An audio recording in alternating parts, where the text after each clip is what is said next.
Porque ele diz assim, ser a favor da liberdade religiosa é ser a favor das pessoas irem para o inferno. O que não faz o menor sentido dentro de uma teologia evangélica. Porque as pessoas já vão para o inferno se elas não tiverem um encontro com Jesus dentro da teologia. Então, historicamente não faz sentido, teologicamente não faz sentido e biblicamente não faz sentido.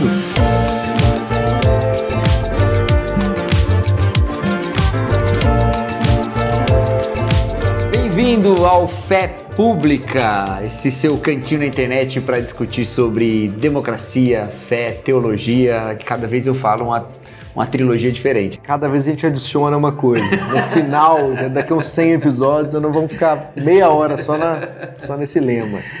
Eu sou o Cacau Marques, sou pastor batista e professor de história. E eu sou Thiago Mello, sou teólogo, cientista da religião e pesquisador em teologia pública e política. Isso aí. E hoje nós vamos tentar responder uma pergunta que é: por que separar igreja e Estado? Que questão, hein? Tá vendo, né? Porque é um preceito democrático, né? E é um preceito religioso também, pelo menos de algumas tradições religiosas, não é de todas, obviamente, né? No caso, a tradição religiosa da qual eu pertenço tá bem explícito ali, né? Que é uma consideração da separação entre igreja e Estado como um dos fundamentos da denominação batista, que é a da qual eu sou pastor, né? Mas é assim, acho que na maior parte das tradições cristãs protestantes, especialmente, eu sei que não é assim onde tem as igrejas estatais, né? Sim. Anglicanismo ou algumas igrejas reformadas na Holanda, né? Algumas igrejas luteranas na Alemanha durante um tempo. A igreja da Escócia, acho que também não, né? A igreja da Escócia. Como é que é na igreja da Escócia? Boa pergunta. Eu também não sei, não. Acho que é. Fica aí, você responde para nós se você souber.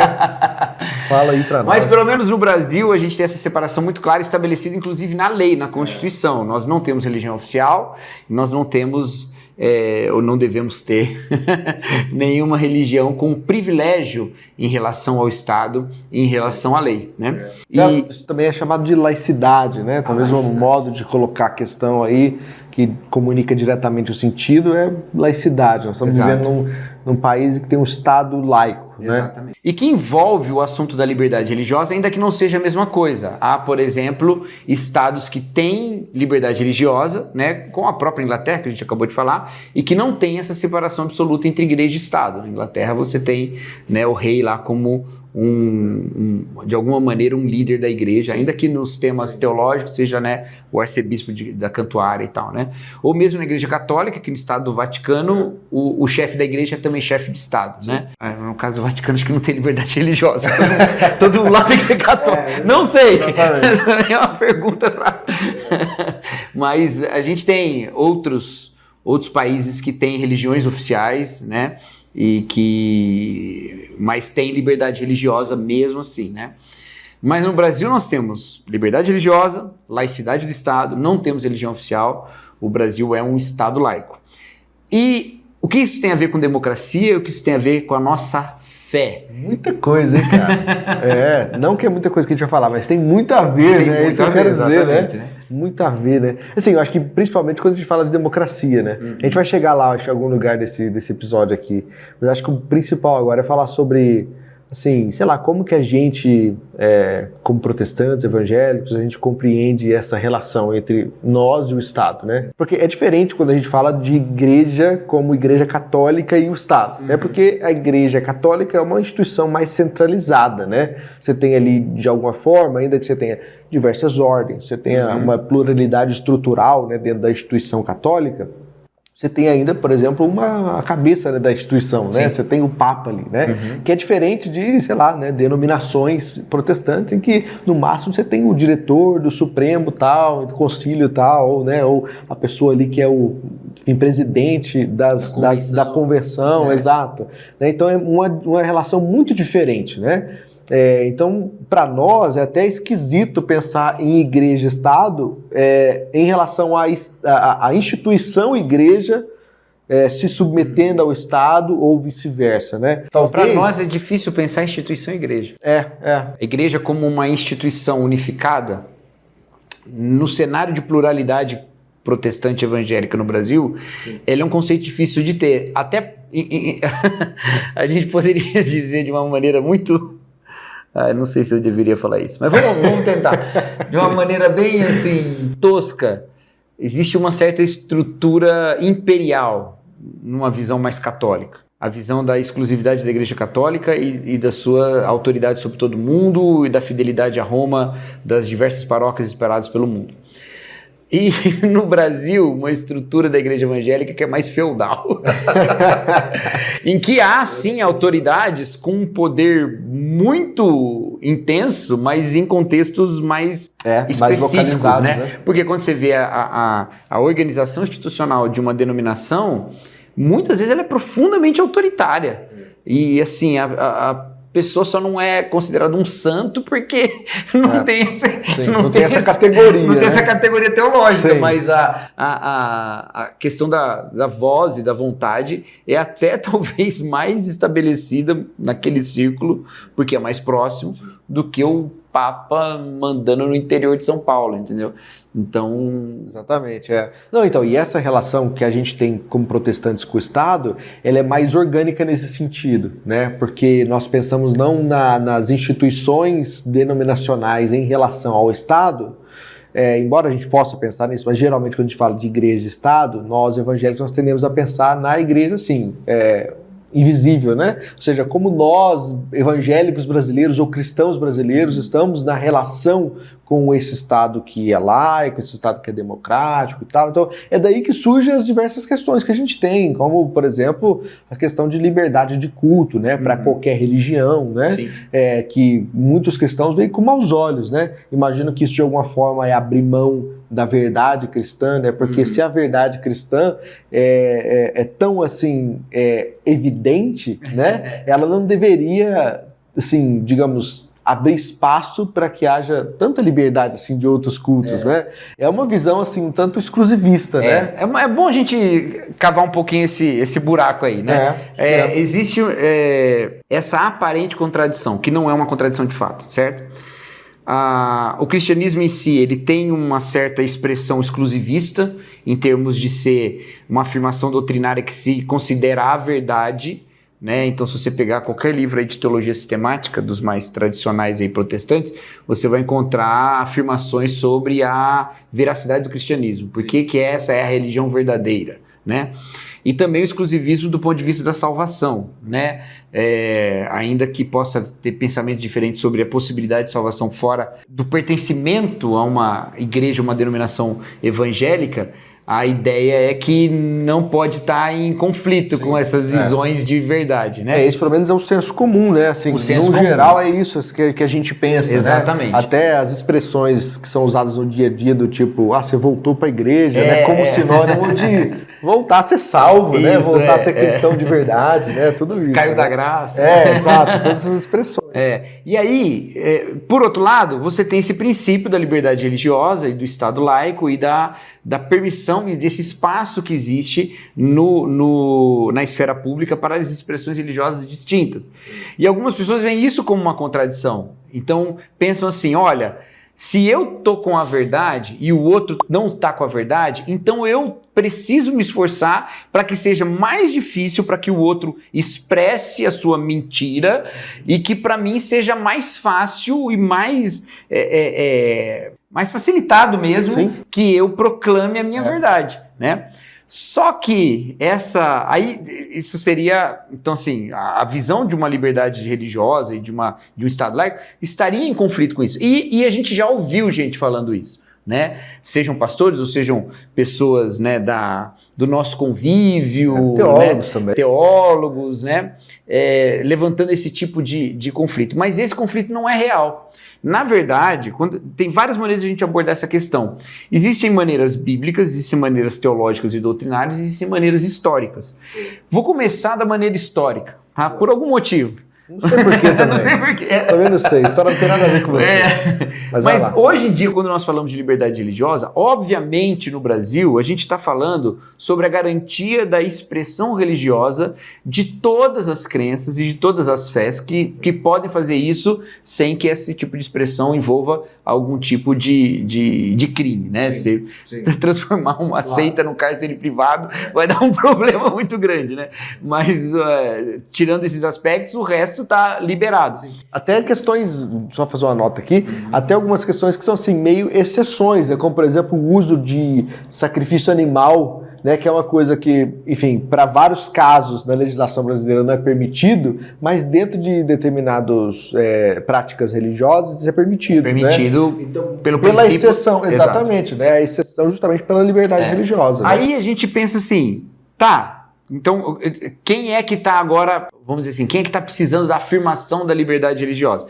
Nós gostamos muitas vezes de nos vermos como os que estão perdendo a sua liberdade, né? Mas, em geral, as religiões que mais sofrem cerceamento da sua liberdade no Brasil são religiões de matriz africana. Acredito que o islamismo também sofra bastante, até por conta do preconceito e tal, né? E isso se reflete em atitudes políticas, institucionais. Então, acho que também existe isso. E alguns outros casos, dentre católicos e protestantes, o cerceamento é muito pequeno, né? E aí, quando a gente fala de liberdade religiosa e traz isso à mente, olha, tá, se a gente vai falar de liberdade religiosa, a gente tem que falar dessas expressões mais perseguidas pelo preconceito social. Aí pode alguns protestantes darem um passo para trás. Falam assim, mas peraí, isso aí não é vantagem nenhuma para a gente, isso aí não é nenhum tipo de privilégio, nenhum tipo de benefício para a gente. Só que a história da liberdade religiosa no Brasil, ela tem como principal beneficiário os protestantes evangélicos, tá? Porque durante todo o tempo da colônia e o tempo do Império no Brasil, a religião oficial permitida no Brasil era o catolicismo romano, certo? E quando acontece aquele esquema clássico, né, do protestantismo de migração e protestantismo de missão no Brasil, o período em que os protestantes do Brasil eram aqueles que migraram da Europa, seja por negócios ali marítimos da Inglaterra, seja por atrair europeus para ocupar áreas do Brasil que eram pouco ocupadas, dando terra para eles no sul do Brasil, no interior de São Paulo e em outros lugares. E também por missões religiosas puramente para plantar. E tem também o de invasão, né?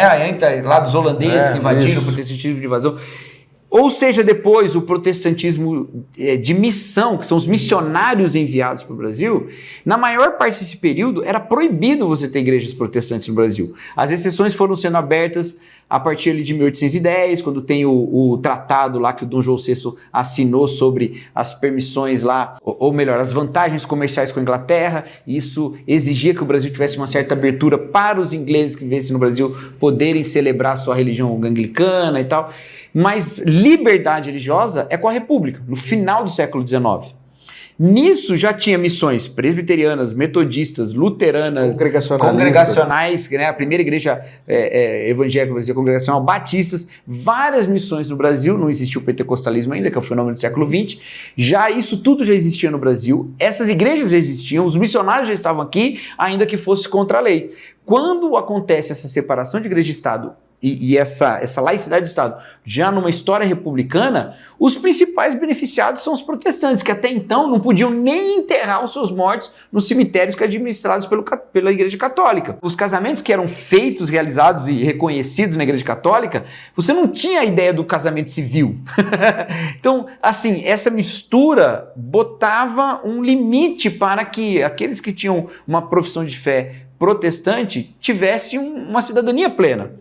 Quando a gente tem a República, essas coisas, então, exige-se instituições civis para lidar com isso, e aí você tem as possibilidades de uma cidadania plena para quem não fosse católico. A mesma coisa acontece durante a República, na década de 30, quando essa ideia ela é estabelecida de maneira mais evidente na nossa Constituição, da liberdade religiosa e da laicidade do Estado. De novo, os principais beneficiados são os protestantes, que não eram religião majoritária.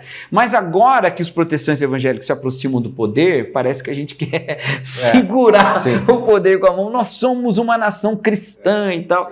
Inclusive, teremos um episódio sobre As contradições de um conservadorismo evangélico no Brasil. Em breve. Que esse é um ponto importantíssimo que passa despercebido por muita gente. Então, do ponto de vista histórico... E faltou um episódio do histórico que eu preciso citar, que é a Lei de Liberdade Religiosa no primeiro governo Lula, né? Que é um ponto importante da história também. Pera aí, quando você me fala melhor disso que eu tô sabendo um pouco. Não, é porque existiu uma iniciativa ali para que pudesse ter uma certa expansão da liberdade religiosa. Legal. E isso foi feito principalmente em favor dos pentecostais, que no primeiro governo Lula estavam se aproximando do poder bem devagar, né?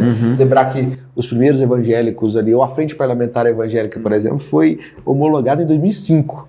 Então a gente tem assim, logo no começo do novo milênio, né? Essa iniciativa governamental que partiu de um governo de esquerda no Brasil. Pois né? Que é uma questão assim, pouco dita, né? Pouco falada, né? E, novamente, como você falou, os beneficiados maiores foram os pentecostais. Nesse caso, os pentecostais.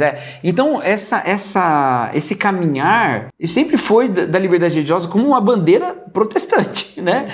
Não estou dizendo que os católicos não defendiam isso, por favor. Claro que houve vários católicos entendendo isso como um princípio democrático, justo, pacífico, né? Humano, né? Humanitário. Lembrando, o discurso de direitos humanos é muito forte dentro da Igreja Católica no século XX, né? Que tomou uma expressão muito grande no Vaticano II, a gente até conversou sobre isso agora há pouco, né? Então, obviamente, a gente não está aqui trazendo, parece que a gente está transformando o catolicismo no... O católico é o problema. Não, de maneira nenhuma. A ideia é justamente a gente entender que não existe contradição, primeiro, histórica entre essas duas coisas. Sim. Acredito que também não haja contradição teológica. Né? Puxando lá o nosso patrono informal, Miroslav Volf. Tá no título, né? Não tem como mais. Queridos, leiam os livros do Miroslav Volf. No caso aqui, o livro que dá nome ao nosso podcast, Uma Fé Pública, em que ele fala sobre um medo que existe de um totalitarismo religioso numa sociedade civil presente. Há um certo medo disso. Se você prestar atenção, existem fenômenos da cultura pop que são demonstração disso. Por exemplo, a série Handmaid's Tale, né, que o Conto da Aia, que a galera tá direto puxando ela de novo aí, né? Apesar de ser um livro da década de 80, foi filmado agora, né? A série agora. Tem aquele filme brasileiro de uma... Como que é o nome? Amor... Uma hora depois. Que é de uma distopia evangélica. Olha aí, que coisa, eu assisti. Não lembro o nome. Tem, tirando da crítica cristã, tem aquele livro...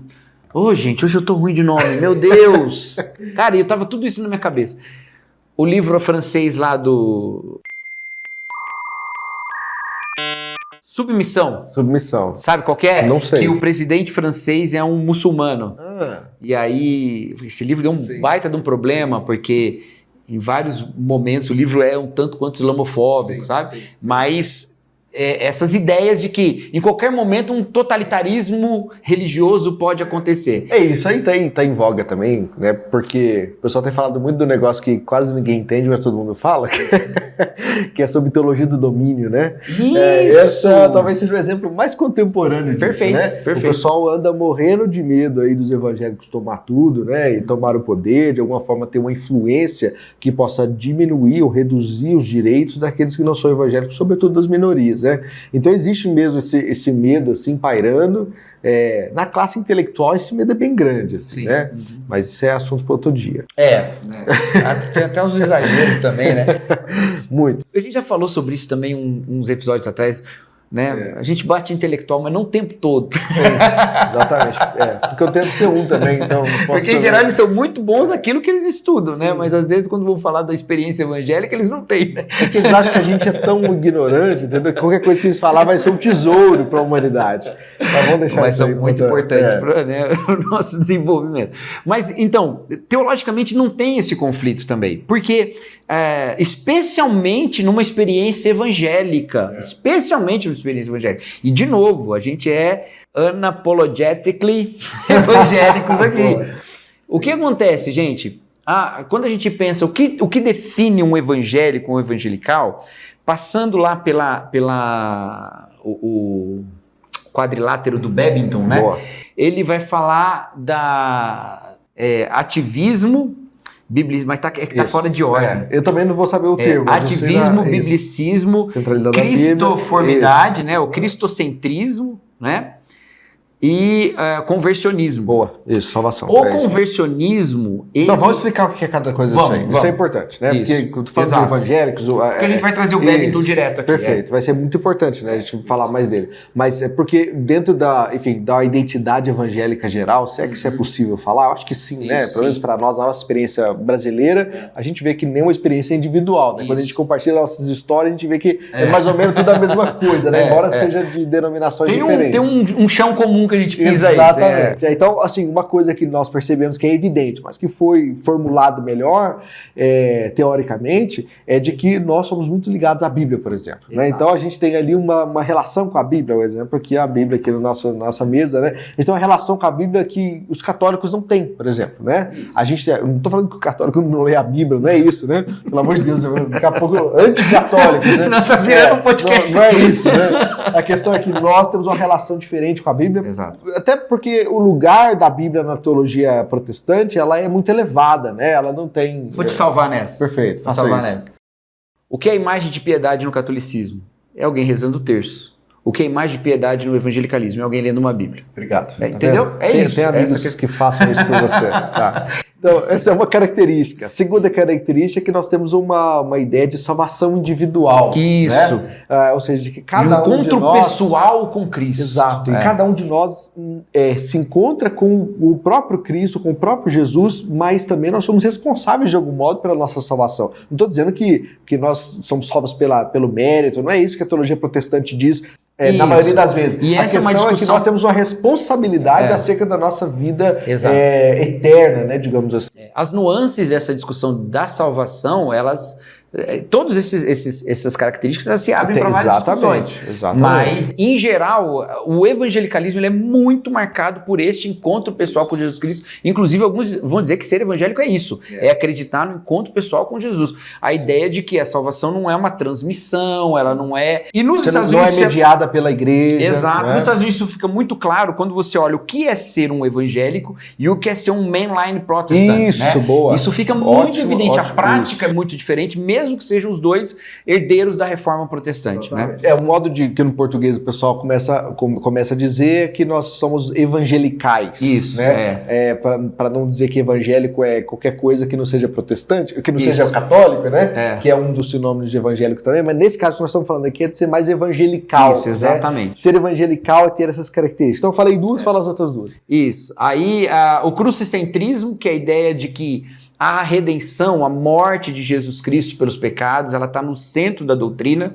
Você pode achar isso meio óbvio, mas não é assim para a cristandade toda, tá bom? É porque a sua experiência evangélica te fez pensar que é assim. Que essa é a única opção. Se bem que você pode até encontrar outros teólogos de uma linha um pouquinho diferente, por exemplo, John Stott, que é um anglicano evangelical, né, que vai defender na cruz de Cristo a centralidade da cruz também, né? Mas se for para a tradição ortodoxa, não é assim que funciona. Na tradição ortodoxa a encarnação é tão importante, ou talvez mais importante do que a cruz, né? Então, mas para o evangélico isso é o centro, né? Isso é o centro da questão toda, porque a salvação, o perdão dos pecados, ela é o centro. O que você quer é ir para o céu. As outras coisas, elas se incluem depois.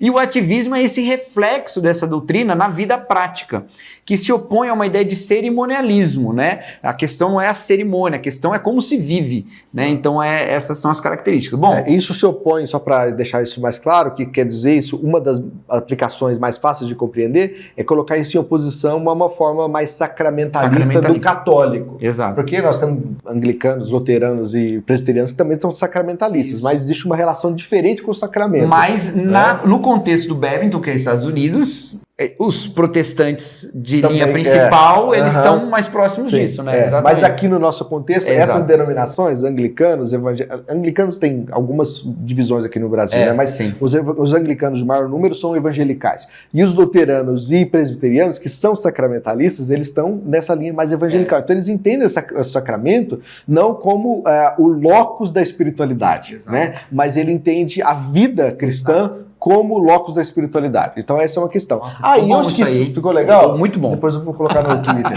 Então, mas tem mais uma coisa que eu esqueci de falar quando eu falei sobre salvação, que é a questão de evangelismo, né? Sim. Que também está dentro desse ponto, né? Quando a gente fala da salvação, não é que é só a salvação individual, mas que por ser a salvação individual é que existe essa missão, né? De que nós temos que evangelizar, temos que pregar as boas novas e tal. Então isso também é uma das características que entra aí. Então, na identidade evangélica, você não pode pensar num privilégio ou numa prioridade do evangelicalismo em relação às outras religiões, pensando que com isso você protege os outros dos desvios, porque na verdade, dentro de um pensamento do conversionismo evangélico, você precisa ter por si só, lógico, né? Não significa que é do nada, né? Através da pregação e tudo mais. Você precisa ter por você a experiência do encontro com Cristo. E isso não pode ser forçado, nem pode vir da limitação de outras coisas e nem de um privilégio da igreja. Todo mundo precisa se encontrar com Jesus. E aí que eu pensei da gente falar isso, quando a gente estava bolando os temas sobre o fé pública, né? Da gente falar sobre isso, porque alguns anos atrás, um pastor evangélico, batista, muito importante dos Estados Unidos. Cacau é muito polido, né, gente? Se fosse eu tava falando o nome já, mas o Cacau ele é uma pessoa maravilhosa. Posso falar? Não precisa. Não, vou falar. Vou falar. É o John MacArthur, né? O pastor de uma igreja em Los Angeles e tal, né? É Los Angeles, né? Eu sei que é na Califórnia. É pastor da Grace Ministries, né? Ele disse de púlpito que ele é contra a liberdade religiosa. E ele disse que ele é contra a liberdade religiosa porque ele diz assim, ser a favor da liberdade religiosa é ser a favor das pessoas irem para o inferno. O que não faz o menor sentido dentro de uma teologia evangélica. Porque as pessoas já vão para o inferno se elas não tiverem um encontro com Jesus dentro da teologia. Então, historicamente não faz sentido, teologicamente não faz sentido e biblicamente não faz sentido. Mas antes de falar de biblicamente, eu queria que você trouxesse um pouquinho mais a ideia da teologia do domínio. Nós temos que falar disso um dia, né? Vou separar um dia pra gente falar disso, mas acho que dá pra mencionar, porque aí dá pra falar um pouquinho por que é realmente preocupante, né? Mas também dá pra falar que existe um exagero aí da percepção né, de uma classe intelectual brasileira acerca disso. Como se existissem os filhos de Jacó do conto da Aya, né? Eles estão por aí. Exatamente. Bom, então, a teologia do domínio é basicamente uma teologia informal, orgânica, isso é preciso ser dito, tá? Porque, historicamente, sim, há uma teologia que a gente poderia dizer que é um dominionismo. Mas ninguém diz assim, olha, eu estou fazendo aqui, formulando uma teologia do domínio, que a gente quer tomar o domínio do poder, entendeu? E a gente quer fazer com que a igreja seja a força oficial de um Estado, tá? Isso não é assim que funciona, tá? Tá nas entrelinhas isso não se acha assim, né? Então, de alguma forma, o que se chama de teologia do domínio hoje é uma teologia informal. Só que existe sim uma veia histórica, que é aquela veia do reconstrucionismo, do teonomismo. Tá?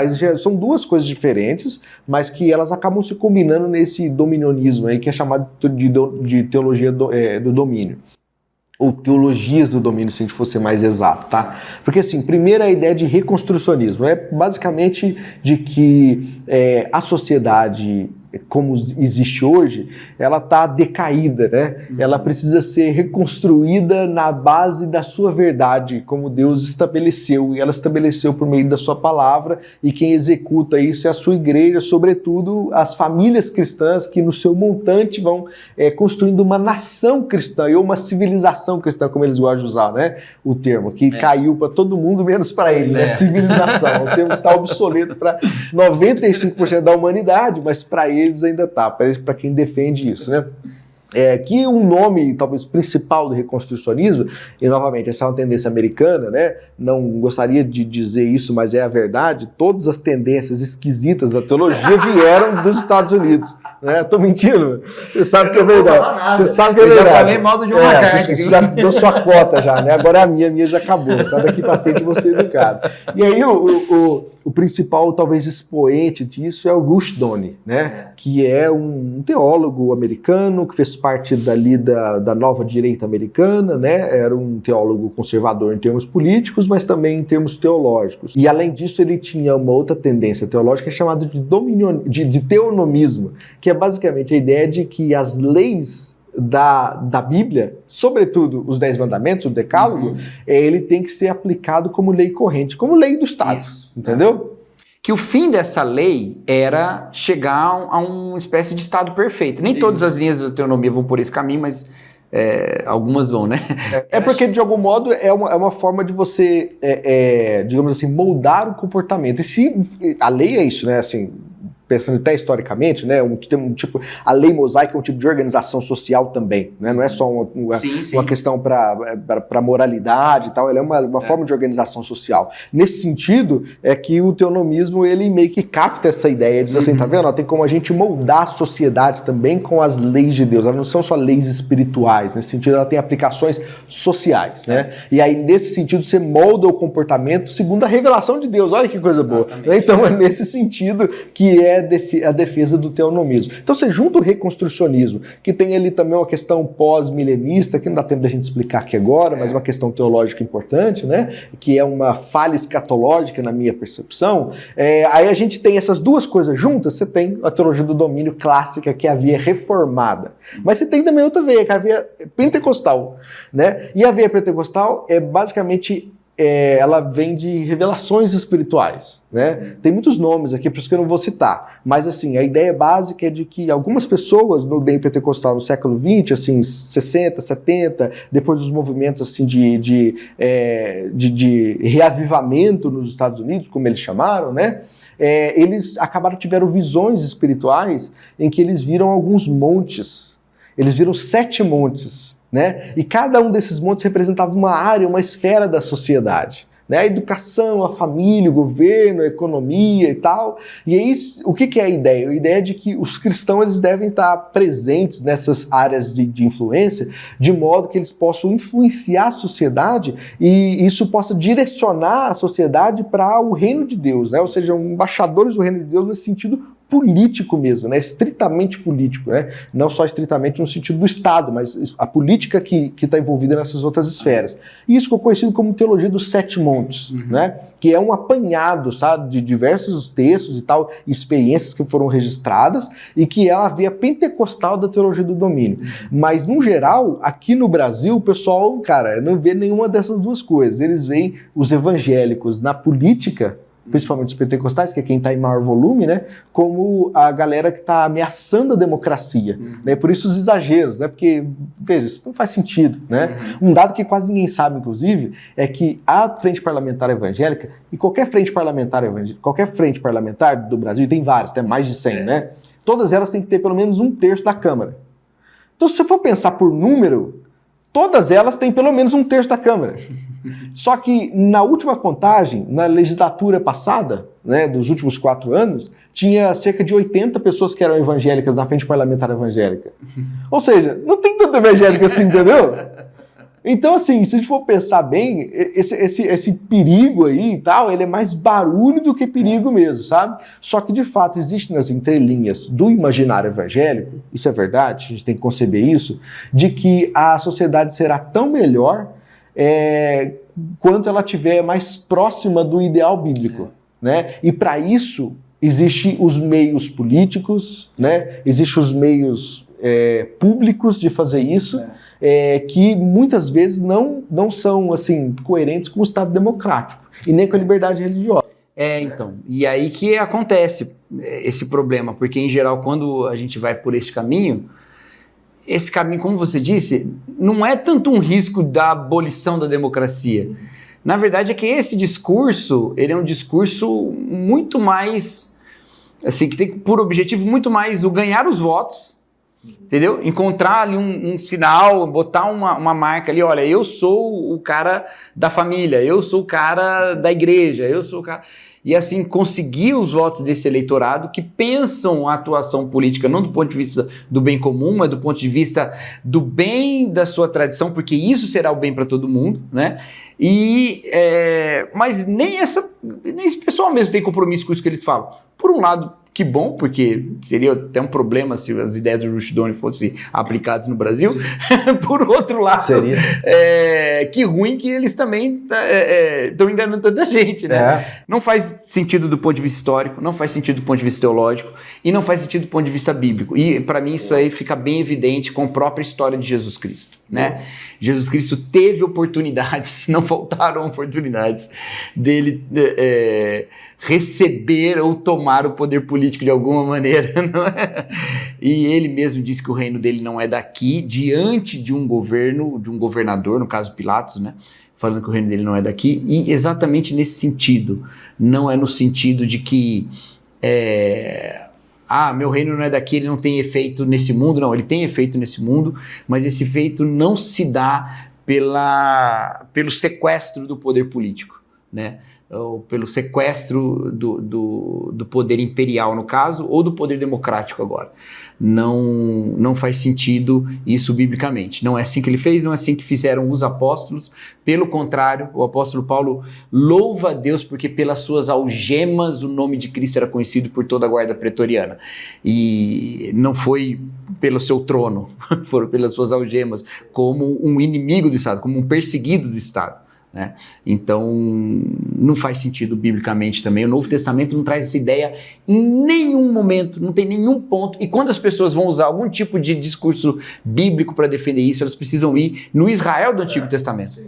E elas puxam a ideia do Israel do Antigo Testamento como se elas quisessem um Davi na presidência, como se tivesse um Salomão na presidência, sendo que essa não era a vocação para o mundo, sendo que, mesmo num ponto de vista de uma teologia bíblica, esse reinado ele é concretizado no reino de Jesus Cristo, um reino espiritual, que é, teologicamente na Bíblia, o descendente de Davi, e que não é o que se assenta em nenhum desses tronos, porque quando lhe foi oferecida a oportunidade de se assentar num desses tronos, uma vez foi o próprio diabo que ofereceu, e ele falou que não queria, e outra vez foram pessoas que ofereceram, e ele também disse que não ia sentar. Sim, Não, cara, muito bom. E sabe uma coisa? Talvez um medo assim da liberdade religiosa, ou dessa separação, ou da gente defender a separação, porque uma coisa é a separação estar aí, né? Tá separado. Outra coisa é a gente, como evangélico, ativamente dizer, gente, olha, nós precisamos separar a igreja e o Estado, nós precisamos manter essa separação. É um passo adiante. É um compromisso. Que nós consideramos positivo. Exato, né? exato.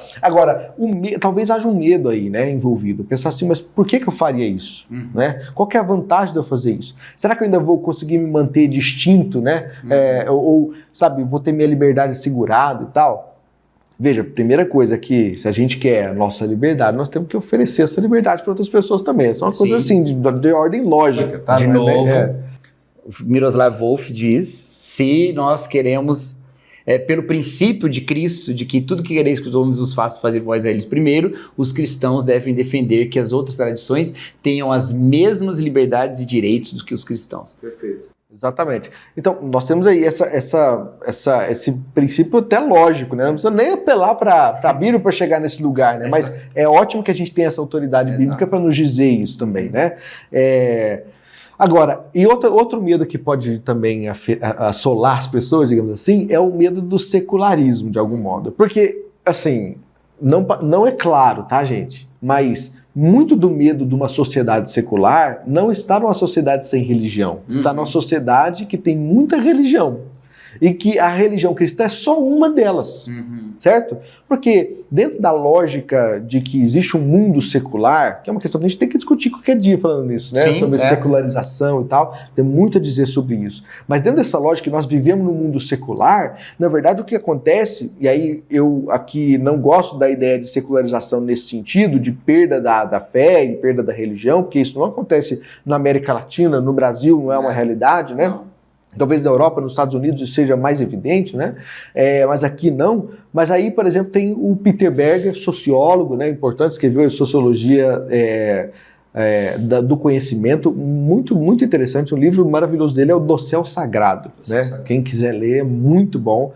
Você entende muita coisa da vida nesse livro. Mas ele diz assim, não nesse livro, mas ele diz em outra ocasião que ele mudou de ideia. Antes ele tinha a ideia de que realmente a sociedade estava numa tendência de secularização, de estar cada vez mais secular, né? Cada vez mais sem influência da religião, cada vez mais com diminuição das práticas religiosas, cada vez mais com as pessoas pensando de forma mais natural e menos sobrenatural. A religião saindo da esfera pública. Perfeito, né? exatamente. Essa é uma das principais consequências, né? Só que aí depois ele mudou de ideia. Acho que foi em 99 ele escreveu um artigo sobre isso, falando por que eu mudei de ideia. E aí ele fala assim que, na verdade, o que nós vivemos é uma pluralização. Né? Ou seja, de que a questão não é que a religião perdeu a força, é que a religião ganhou força de forma mais diversa. Então não é só a fé cristã que está no âmbito público, não é só pessoas evangélicas que se candidatam para vereador, prefeito, deputado e tal, entendeu? São outras religiões também. Mas para além disso, não é só a fé cristã que reivindica o seu espaço para culto, para o cemitério, para fazer casamento, como a gente disse historicamente. Também são outras religiões, né? E aí isso pode dar a impressão para nós de que, olha, tá vendo aí como a sociedade está secularizada? Entendeu? Cada vez menos as pessoas perdendo essa noção da verdade cristã e tal, mas no fundo, no final das contas, é outra coisa. Né? Agora, vamos supor que a liberdade religiosa ela leve à secularização porque ela relativiza a verdade das religiões. Vamos supor que é isso, tá? Tô entrando numa questão aqui um pouco mais complicada, mas vem comigo, tá? Acompanhando. Segura. Imagine assim que a liberdade religiosa ela leva as pessoas a falar assim, então já que tem várias religiões, e todas as religiões são iguais diante do Estado, da sociedade, então nenhuma é verdade, entendeu? Nenhuma é tão verdade, ou todas são verdade, né? Então isso pode dar para nós a sensação de que, de fato, a gente perde, digamos assim, a noção de verdade ou de exclusividade de uma religião que, para a maioria dos evangélicos ou dos cristãos no geral no mundo, é importante, é central para a fé, né? Bom, aí se fosse assim, no pior cenário de todos, aí a gente teria que lembrar que o James Smith falou. O James Smith no livro Aguardando o Rei, que é um livro excelente de teologia pública, né? Ele diz assim, que a igreja será mais fiel numa sociedade secular do que numa sociedade cristã. Por quê? Porque numa sociedade cristã, o seu pertencimento como cristão é meramente institucional ou de grupo, né? De sociedade. Você nasceu numa família cristã, é igual um católico não praticante, né? Vamos agora a última pedra no catolicismo que nós estamos jogando. Esse episódio, nós vamos ter que fazer um episódio de apreciação ao catolicismo, ao Papa, uma homenagem ao Papa Francisco. Fazer um episódio assim, nossos católicos preferidos. Isso, eu começo com o Henry Nowen. Perfeito, boa. Eu vou com Baltazar. Von Baltazar. Bartolomeu de Las Casas. Isso, boa. Isso é bom também, exatamente. Tá vendo aí? Daqui a pouco nós muda o foco já. Mas enquanto eu tô jogando pedrada no catolicismo, eu tô esquecendo o que eu tô falando, cara. O que eu tô falando? Ah, tá. Né? De que a sociedade vai ser mais... Por quê? Porque se você nasce numa igreja, numa família católica, você é um católico não praticante, bem, o seu pertencimento religioso, ele não é mais do que, assim, uma postura, sabe, moral, talvez, né? Não tem nada assim tão, digamos assim, pessoal nessa questão. Ou identidade familiar. Ou identidade familiar, exatamente. Ou mesmo se você tiver, sei lá, sabe, algum lugar onde a religião do Estado é aquela lá, né? Tipo, provavelmente um inglês vai falar que ele é anglicano. Não porque ele é anglicano na sua experiência de fé. Agora, numa sociedade secular, nós temos a oportunidade de ser cristãos somente se nós somos verdadeiramente cristãos, autenticamente cristãos, né? E aí, tô invocando vários nomes aqui, né? Mas lembra daquela palestra do Tim Keller sobre ética no século XXI? Eu esqueci onde ele estava num lugar... Na Inglaterra, né? Foi no parlamento inglês. Isso, no parlamento inglês, uma palestra maravilhosa. A gente vai colocar na descrição aqui depois. Não é muito boa? Das melhores palavras dele. Eu também acho, cara, em 15 minutos. É maravilhoso. O que ele faz em 15 eu não faria nunca, tá? Mas a questão é que... O público majoritariamente anglicano, você não pode pregar 1 hora. Se fosse um país de maioria batista, ele podia... 2 horas ia ser insuficiente, né? Mas lá nessa palestra aí, só para linkar com o que eu falei aqui agora, ele fala, né, a questão é a seguinte, uma sociedade secular, ela precisa deixar o cristão ser cristão, no sentido dele ser sal e luz, né? E ele só vai ser sal e luz, usando a própria linguagem bíblica aqui de Jesus, se ele tiver essa distinção possível. Se ele tiver numa sociedade onde não há essa distinção, porque todo mundo é cristão, bom, então não é possível ser cristão no sentido mais genuíno da palavra. Olha que twist, né? É verdade. Assim, sabe, é numa sociedade secular. É uma autenticidade impossível, né? Exato, exatamente. Então, assim, vamos pensar que nós estamos no pior cenário, o que não é verdade, né? Nós estamos no pior cenário, onde a sociedade está secularizada, tudo está relativizado, as pessoas já não ligam mais para a fé cristã e tal. Bom, é nesse lugar que a gente tem a oportunidade de ser genuinamente cristãos, muito mais do que num lugar onde a maioria ela é assim, popularmente cristã, ou socialmente cristã, ou familiarmente cristã, seja como for, né? Então, essa é uma questão também até para nos ajudar a pensar que a liberdade religiosa pode ser um caminho para uma autenticidade maior do cristianismo. Exato. Porque só quem é realmente que se considera ou que entende, que passa por essa experiência de fé com o Cristo vivo, é que vai dizer assim, olha, eu sou cristão, sem a necessidade de que isso seja meramente um reconhecimento social, entende? Mas que seja uma pertença individual mesmo, sabe? Perfeito, é isso mesmo, acho que ficou bem defendido o ponto aí. Tá sendo defendendo. Desculpe, católicos. Né? Não, boa lembrança aí dessa palestra do Tim Keller, desse discurso, né? Do Tim Keller, realmente é isso mesmo. Vamos para as nossas recomendações? Vamos para as nossas recomendações. Eu não sei o que recomendar. Eu tenho aqui, mas eu preciso achar meu link aqui primeiro. Porque eu quero mandar